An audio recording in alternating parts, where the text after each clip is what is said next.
anywhere? My grandma's a pretty big fan of yours. Could you go say hi to her?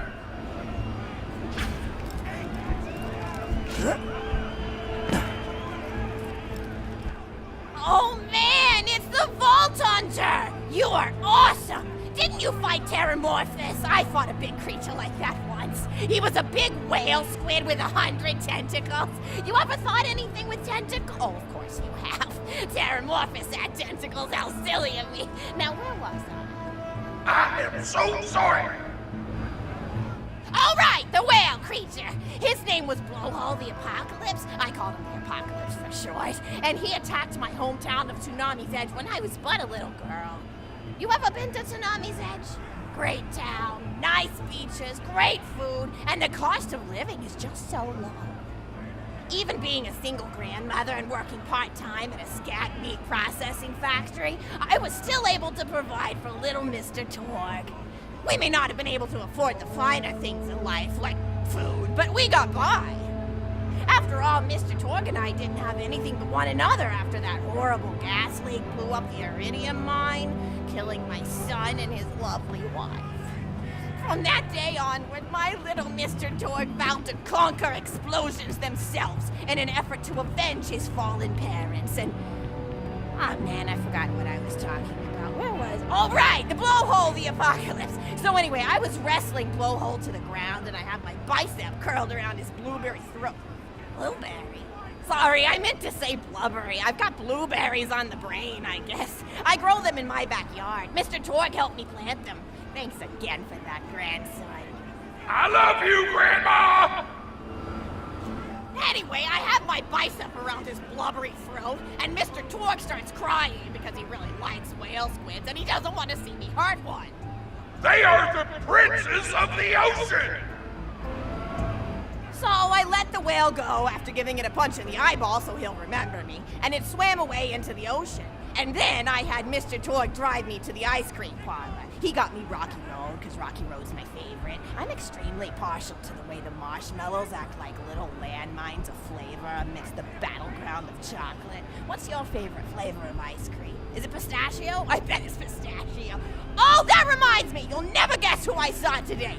Pistachio the Amazing! He's a magician who studied under Crazy Earl, so he's got that weird mustache, you know, but I saw him make a rack hive disappear. A whole rack hive! I said to Mr. Torg, Mr. Torg, wasn't that amazing? And he said, yes, it was, Grandma. Didn't you say that, high five? You remember saying that? I remember, Grandma! And we stood in line afterward and got his autograph, and I thought I had it somewhere around here, but it's probably in the attic. I really ought to go up there and clean it out one of these days. I have so many little keepsakes up there. You're paying attention, right?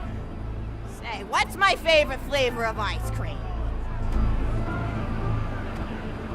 Oh, so you are listening, how wonderful. You're an even better listener than my old pet rack, Beasto. Beasto was such a sweetie. You ever had a pet rack? If you can tame them, they are the sweetest pet you'll ever have. He used to just sit on my shoulder and bite chunks of flesh out of my neck to pass the time. I still remember the way he used to tweet. He went, tweet, tweet. It was so cute. I had a conversation with him once. I said, Mr. Beasto. He liked being called Mr. Beasto. It made him feel like an aristocrat. I said, Mr. Beasto, you're looking very cute today. And he said, oh, thank you, that's so nice. Or he tweeted in a way that made me know that's how he felt. And then he lowered his little head like he was taking a bow. It was adorable. Beasto was my third pet rack. First I had Woody. He got hit by a train. Then I had Anita. She got shot up trying to take vengeance on the train that killed Woody. And then I found Beasto making little poops on the windmill outside our house. Those midgets aren't After gonna blow Mr. their own Torg and heads I off. wrestled her to the ground, I did a flying pile driver off a nearby tower tree. Got him straight in the spine and brought him down. We brought him in and fed him some skag steaks until he decided he loved us. I still miss Beasto sometimes. He just died of old age. Racks don't live much longer than a few years, but I treasured the time we had together.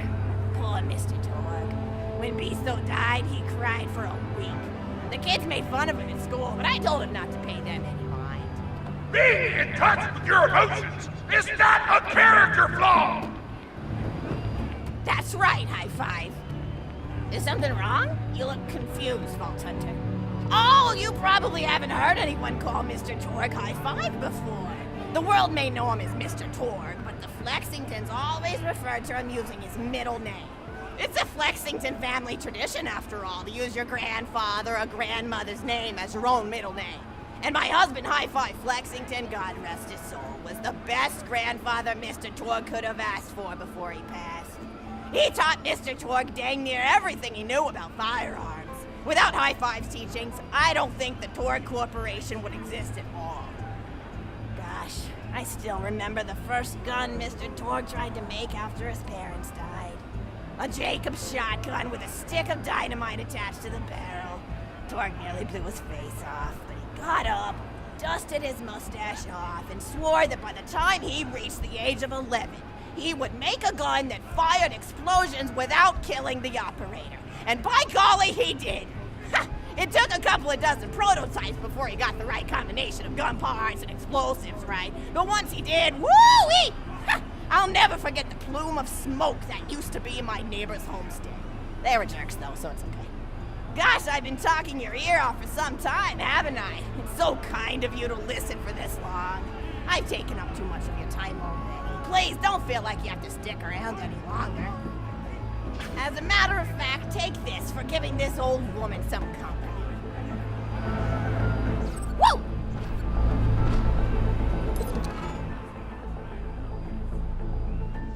You're even more attractive than Mr. Torg said you were.